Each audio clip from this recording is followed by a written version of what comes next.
Alors, la vie a beaucoup changé depuis un temps et elle continue de changer. Enfin, beaucoup parmi nous sont fanatiques de technologie. C'est-à-dire tout ce qu'il y a de nouveau, à partir du moment où il y a un nouveau truc qui sort, ils sont toujours prêts à adopter. Sans nécessairement évaluer et voir profondément les objectifs clairs et obscurs de cette dite technologie. C'est très bien de faire des trucs nouveaux. C'est bien aujourd'hui, vous pouvez me voir à travers votre télévision ou votre poste téléphone, enfin à distance, très loin de moi. C'est très bien tout ça. Mais aussi, évidemment, c'est une vraie technologie. Mais il faut comprendre les intentions par lesquelles elles ont été créées précédemment. Elles n'ont pas nécessairement les intentions pour lesquelles on crée aujourd'hui cette nouvelle technologie. On parle de CBDC. CBDC, c'est le Central Bank Digital Currency, c'est-à-dire de la monnaie digitale. Nous sommes peu à peu en train de bouger vers cette direction. On va essayer de voir un tout petit peu qu'est-ce qui se passe. Aux États-Unis, récemment, il y a quelques jours, on vient de voter une loi, en tout cas dans le calme. On n'a pas fait du bruit. Il n'y a pas eu du bruit pendant que les gens sont inquiétés par Ronaldo avec son histoire d'expulsion, d'autres inquiétés par l'histoire de l'Ukraine, tout le bazar. Aux États-Unis, on vient de voter, pas de voter, mais nécessairement d'activer un nouveau système de CBDC. C'est-à-dire, on est en train de bouger collectivement vers l'adoption d'une monnaie digitale. On va essayer de voir un tout petit peu c'est quoi le CBDC. Pour ceux qui sont informés, tout le monde est en train de parler de la CBDC. Certaines personnes disent que c'est une très bonne idée, c'est merveilleux. My question is, in that similar vein, what would make a well-designed CBDC system that helps overcome some of these existing issues that we have seen with banks and with just the delivery of stimulus checks? Et pendant ces temps, d'autres politiciens sont en train de dire non, c'est une très mauvaise idée, il ne faut pas le faire. Et ici, on parle généralement des politiciens américains, puisque ça se passe aux États-Unis, déjà d'abord.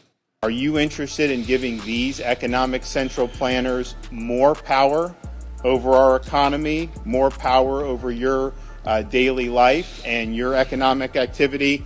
And I answer that question, HE double hockey sticks, no. Alors, c'est quoi la CBDC? Imaginez le Bitcoin. Vous connaissez certainement le Bitcoin. Le Bitcoin est décentralisé. C'est une monnaie digitale, évidemment, qui permet à faire des transactions non répertoriées. Et c'est une monnaie décentralisée, c'est-à-dire ça n'appartient à personne. Personne ne sera là pour contrôler le Bitcoin. Ton argent, c'est ton argent. Son argent, c'est son argent. Si tu veux envoyer $50 à Lucas ou $100,000 à Lucas, il n'y a pas besoin de réduction de frais de transfert, frais de compte et tout le bazar. C'est-à-dire que tu envoies $50 aujourd'hui, immédiatement, il reçoit $50. Il n'y a donc pas de middleman, pas d'intermédiaire pour examiner et autoriser vos transactions. Alors la CBDC, contrairement au Bitcoin, c'est une monnaie digitale évidemment qu'ils ont essayé de créer dans l'objectif de contrer le Bitcoin et tout ce qu'il y a de similaire. C'est-à-dire on vous crée une monnaie digitale mais qui est centralisée par les grandes banques et qui sont contrôlées par les gouvernements. On vous donne l'impression que vous avez quelque chose de très similaire au Bitcoin ou à Ethereum ou tout le reste, mais en réalité c'est une monnaie digitale qui est contrôlée par les banques et par les gouvernements. Donc la CBDC n'est pas décentralisée mais elle est centralisée et contrôlée. Alors, qui est pour la CBDC et qui est contre la CBDC? D'après un rapport de 2020, on disait que seulement 35 pays étaient prêts à adopter la CBDC. Certainement, je sais que vous vous dites, écoute, en Afrique, ça viendra quand? Personne n'est intéressé à faire ça. Mais en 2020, il y avait seulement 35 pays prêts à considérer la CBDC comme remplacement de la monnaie actuelle. Aujourd'hui, plus de 114 pays ont accepté la CBDC dans le monde. Donc, c'est-à-dire c'est près de 95% du PIB global ont déjà accepté la CBDC. Ouais, pendant que nous sommes là à insulter qui a dit quoi sur Internet, qui a fait quoi sur Facebook. 140 pays dans le monde ont accepté la CBDC, c'est-à-dire en remplacement de votre monnaie actuelle, qui fait plus de 95% du PIB global. Et actuellement, 60 pays sont dans un stage avancé du développement de la CBDC. 60 pays. Alors que depuis 2 ans déjà, plus de 11 pays ont déjà lancé leur CBDC qui est actif, qui ne fait pas nécessairement de bruit. Mais la CBDC dans 11 pays est déjà actif, déjà activée. Et on parle ici du Nigeria, du Bahamas, de l'Anguille, de la République dominicaine, de Grenade. Je sais que certainement vous pensez que ce serait les États-Unis seulement et la France. Absolument pas. Saint-Lucie, Saint-Vincent, Saint-Kitts-Nevis, le Jamaïque et beaucoup d'autres pays. Et les pays du G7 s'est déjà lancé dans un développement approfondi de la CBDC actuellement. Et le système qu'on va appliquer pour la CBDC, c'est quel système? C'est le système de la Chine, qui sera implémenté à la fin de l'an 2023. Et par-dessus le marché, 18 des 20 pays du G20 sont déjà dans un stade avancé de la CBDC. 18 pays déjà. Et presque chaque pays du G20 a déjà investi beaucoup de temps et de ressources dans ce projet de CBDC. Alors, qu'est-ce que vous en pensez? Vous pensez que c'est une bonne idée ou pas? Ce qui est apparemment de positif par rapport à la CBDC, c'est ceci. L'efficacité des paiements en direct. Ça servira à complimenter les formes actuelles de monnaie et de systèmes financiers. Ça pourra améliorer les transferts internationaux, d'après eux, et ça servira de réduire le coût des transactions internationales. Évidemment, il faut qu'on vous donne des raisons pour lesquelles il faut bouger vers la CBDC. Ils disent que ça sera avantageux aux familles qui ne gagnent pas beaucoup d'argent. Alors, les négativités sont quoi? Les défauts. On dit que ça pourrait créer une grande instabilité. Il y aurait des difficultés opérationnelles, il y aurait des risques de cybercriminalité et une perte partielle, si pas totale, de sa vie privée. C'est-à-dire, on ne pourra plus faire des transactions anonymes. Toutes les transactions que vous ferez en ligne seraient répertoriées et accessibles à n'importe qui. Alors, parlons du tout dernier point, votre vie privée. Vous vous inquiétez pour votre vie privée. Supposons que vous venez me voir pour un travail, d'accord? Vous êtes assis et je vous pose une question de savoir, montrez-moi vos relevés bancaires. Je voudrais voir ce que vous avez acheté depuis les 6 mois passés. Vos transactions, vos achats, vos dépenses, c'est pour évaluer vos habitudes de dépenses. Qu'est-ce que vous direz? Évidemment, vous serez fâché, n'est-ce pas que ça vous dérange déjà? Le fait que je vous demande en tant qu'employé de me donner vos relevés bancaires pour que j'examine et voie votre style de dépense, vos désirs, vos besoins, ça vous dérange, n'est-ce pas? La dernière fois que quelqu'un vous a demandé ce que vous avez fait avec votre argent, c'est certainement quand vous étiez plus jeune, n'est-ce pas? Vous avez certainement 16 ou 17 ans où on vous a demandé qu'est-ce que tu as fait de ton argent. Et pour ceux qui étaient privilégiés, qui ont eu la chance d'avoir des cartes, je pense que vous êtes certainement très jeune, c'était certainement la carte de maman ou papa, n'est-ce pas? Par lequel on t'a demandé qu'est-ce que tu as acheté. C'est parce que j'étais un enfant. Exactement. Nous ne sommes pas des enfants aujourd'hui. Et aujourd'hui, à votre âge, vous voulez que quelqu'un examine ce que vous achetez ou pas. Vous pouvez accepter ça? Donc, en d'autres termes, on peut facilement aller dans le cloud et regarder ce que vous achetez à travers votre CBDC, voir et examiner. Évidemment, avec les banques, c'est un système privé. Avec aujourd'hui, certains diront certainement, on peut faire ça avec les banques. Mais écoutez, c'est privé aujourd'hui. La banque n'a pas le droit de donner vos informations privées. Seulement dans un certain pays de l'Afrique centrale, je connais, où là-bas, l'ambassade a le droit d'appeler la banque pour vérifier que vous avez l'argent que vous avez écrit sur le... Comment vous appelez ça? Prise en charge. C'est seulement là-bas où l'ambassade peut appeler la banque pour vérifier le montant que tu as dans ton compte bancaire. Et la banque donne le montant pour avoir le visa. Inimaginable. Bref, continuons. La CBDC donnera accès à des gens que vous ne connaissez pas. La capacité de voir exactement ce que vous faites avec votre argent. C'est-à-dire, on sait ce que Luc est en train de faire de son argent. On sait ce que Michael est en train de faire. On sait ce qu'il a acheté. On sait où il est parti. On sait quand est-ce que la dernière transaction a été effectuée et à quel point. Alors, est-ce que ça vous arrange que quelqu'un traque et suive tout ce que vous achetez? Ça vous arrange? Puisque ceci appartiendra au gouvernement, évidemment. Et si vous deveniez quelqu'un de loquace, de prolixe, une personne qui s'exprime et dit ses pensées sans difficulté, est-ce que vous ne trouvez pas que ça dérangerait? À supposer que vous êtes une personne qui n'êtes pas pour la vaccination, par exemple. Pour des raisons personnelles, vous dites « je ne veux pas être vacciné » ou voilà, raison religieuse, je ne voudrais pas. Et que le gouvernement force que chaque personne le soit, comme on l'a fait précédemment, ou presque, en tout cas dans certains pays. Qu'est-ce que vous faites? Donc, ça donne au gouvernement la capacité de pouvoir gérer ou de réagir par rapport à la CBDC, par rapport à ce que vous avez comme monnaie, comme outillage de transaction, n'est-ce pas? Et si on apportait une nouvelle culture, comme on voit aujourd'hui, par exemple, solliciter à ce que les robots deviennent dans les bureaux. Évidemment, on voit depuis un temps, on est en train de supprimer beaucoup de travail. Dans quelques temps, dans quelques années en tout cas, beaucoup de travail seront éliminés. Ouais, ça sera remplacé par des robots. Ouais, l'AI, machine learning. Beaucoup de personnes perdront leur travail. Et voilà pourquoi on encourage d'ailleurs que beaucoup de personnes commencent à apprendre le trading, faire du travail avec leurs mains. Ça sera beaucoup plus important, évidemment. Des travaux de créativité qui sont déjà en train d'être remplacés. Et si, comme par hasard, réfléchissons, quelqu'un disait, bon, écoutez, comme les robots se sont bien démerdés, ChatGPT 4 ou tout le bazar, on voudrait qu'il y ait un président de la République qui soit un robot.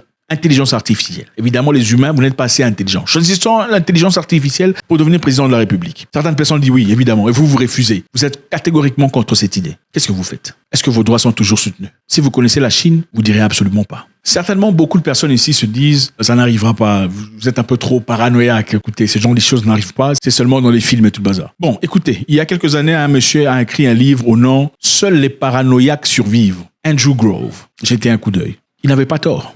Alors, soyez un peu paranoïaque comme ce monsieur qui a écrit son livre. Qui est pour la CBDC en général? Il y a 4 banques majeures, en parlant des États-Unis seulement. Il y a Wells, Citibank, Gross et Financial Freedom. Alors, ces banques appartiennent à qui? Ces banques qui sont en train de pousser cette idée de la CBDC qui a déjà été adoptée en Grande-Bretagne, en France, en Belgique, en Hollande, en Suisse et dans beaucoup d'autres pays qu'on a cités. Parce que la réalité est celle-ci. Ces banques communiquent beaucoup plus avec le gouvernement qu'ils ne communiquent avec vous. Parce que c'est un projet commun. Leur objectif est de ne pas voir Bitcoin et les autres progresser et avancer. Voilà pourquoi ils ont créé la CBDC pour concurrencer, dans l'objectif de conduire toute une population vers la CDBC. Parce que généralement, évidemment, quand on vous dit qui contrôle Bitcoin, on dit c'est décentralisé. Les gens qui sont normaux ici se disent que non, décentralisé, ça sonne bizarre ça. Mais par contre, quand on vous dit la CBDC est contrôlée par le gouvernement, vous dites évidemment, le gouvernement est crédible. Certainement, c'est pour notre intérêt, c'est pour notre bien. Et naturellement, on fait quoi? On tourne son dos au Bitcoin, qui généralement est trop cher pour la moyenne, pour regarder plutôt la CBDC, qui sera beaucoup plus abordable pour tout le monde. Et facile.